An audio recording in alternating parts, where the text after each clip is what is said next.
My name is Sam Imende, and our venture is ENZI Footwear.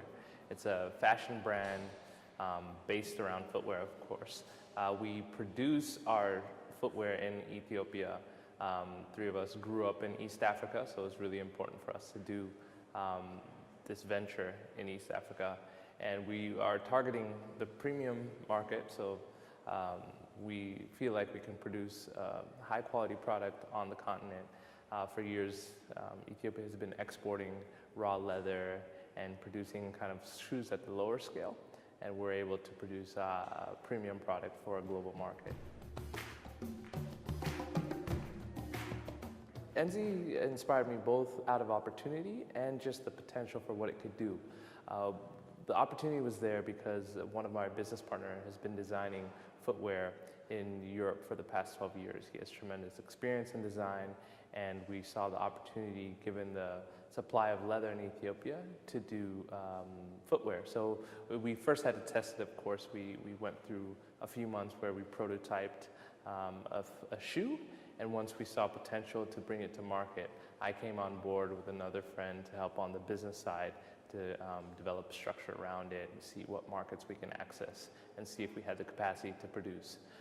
And so the potential there for me at the time I was in business school, looking at getting into impact industries and consulting, and I saw, rather than consult for other type of business, what a better way to come in and help an actual business and be a part of something that could be really cool. So, and working with a couple friends of mine that I grew up with was exciting too. So both basically out of opportunity and just an exciting opportunity that came my way.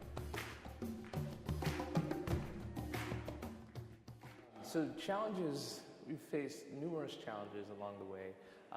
As much as we want to tell a story of we're able to produce at the level of, right now I'm standing in Italy, and we would love to be able to say, hey, producing in Ethiopia is just as easy as producing in Italy. But the reality is, it's not there yet. We're part of that story. We're evolving with that story. So yes, we're able to get a really good supply of leather there. There are factories that are coming up, but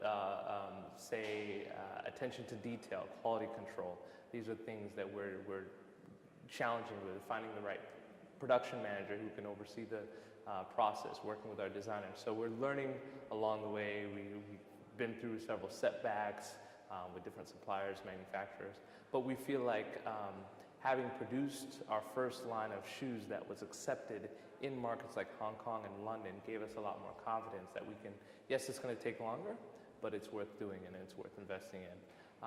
So those are the challenges along the way. Being part of Harambe is a really cool opportunity because for a while when I was going through living abroad, studying abroad, wanting to do something back on the continent that had impact, you feel like you're alone a lot of the times. You feel like these struggles, is it worth it? Maybe I should just settle and find something more stable, less risk.